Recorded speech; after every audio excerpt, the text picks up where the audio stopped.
Hey guys, this is Hell Hades. It's going to be another Dragon Champions video. Here we go. We are getting close to Legendary Champion time.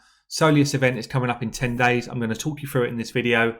How to get him, why you want him, and who he pairs with really well. Before we get into that, if you are new to this game, come and join me in this game. It's actually really good fun.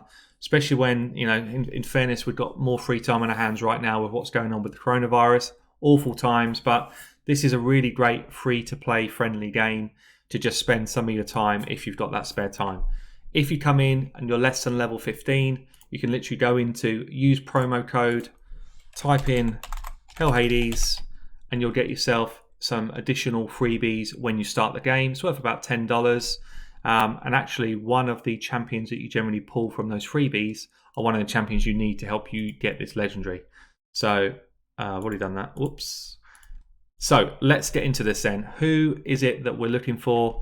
It is one of the events that's coming up. What I really love about this game is it tells you what to prepare for. So in 10 days time, the Solius event is coming up, and you can obtain this legendary hero. How do you do it? It literally spells it out for you here. We know what to do. We know how to prepare.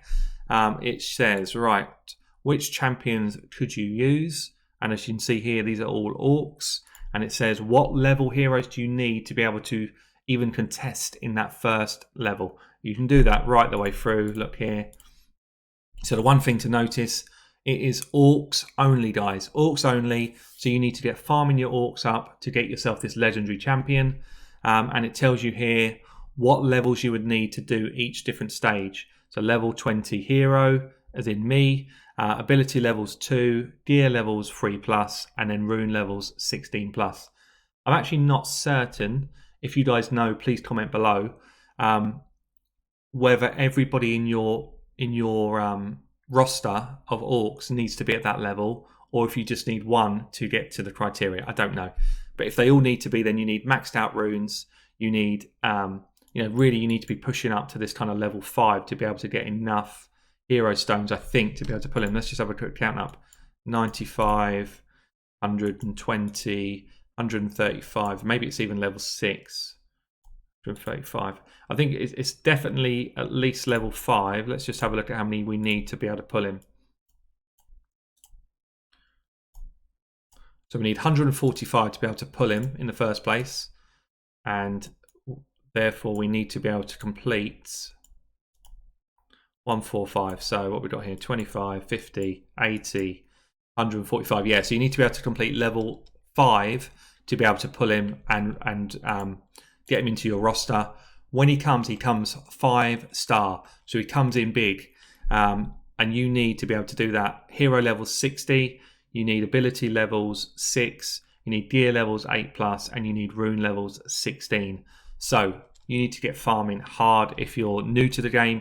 If you've been in the game a while, get your focus on the orcs. Stop wasting time on some of those other chumpy champs. So let's just have a look at the orcs I've got available right now. You'll see where I am.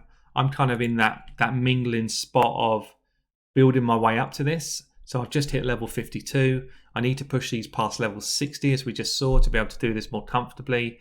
And I need to be able to push their gear levels up to the purple gear, which I'm not far off.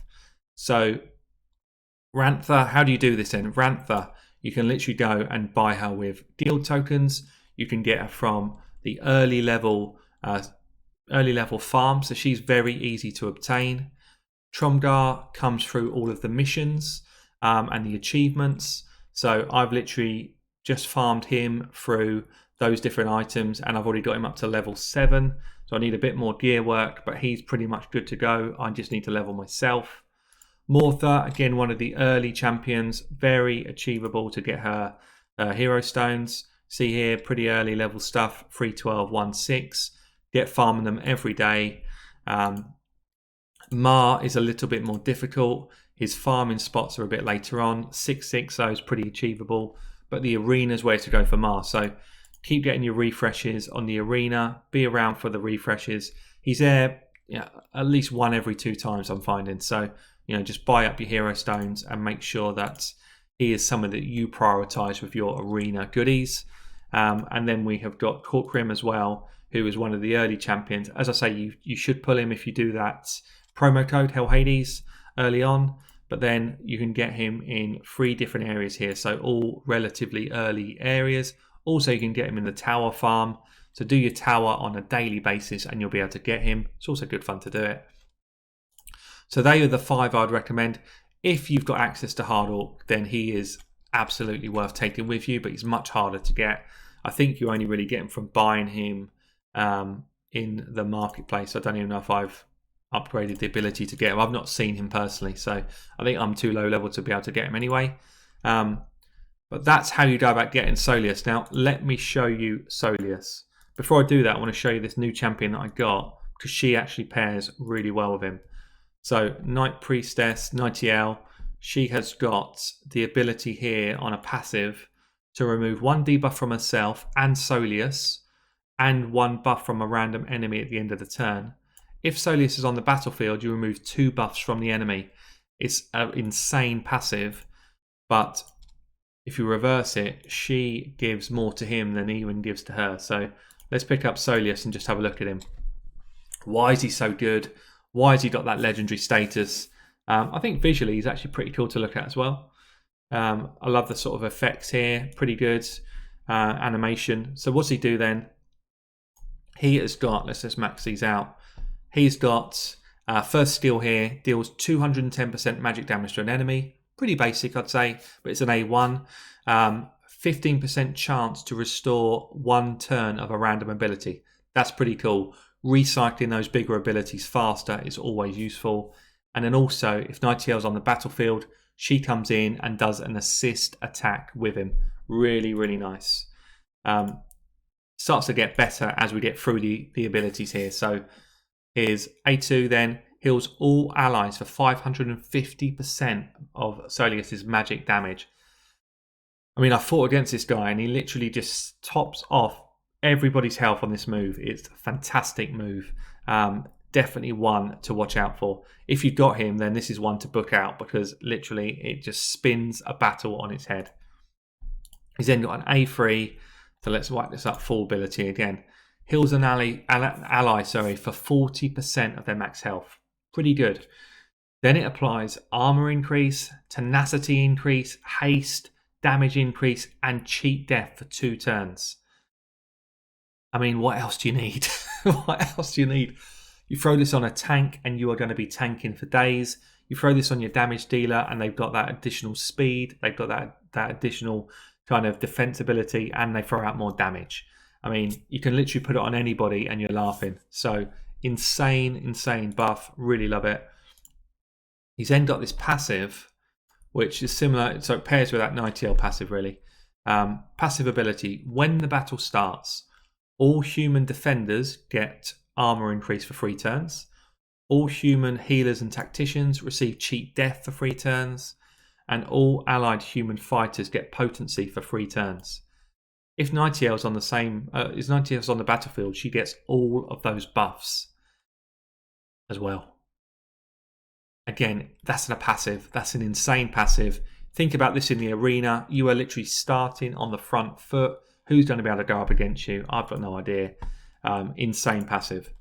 And then to just top it all off, he's also got a very cool leader ability. So all members of the order get 25% damage increase, physical damage and magical damage. All allied humans get chance for 10% counterattack.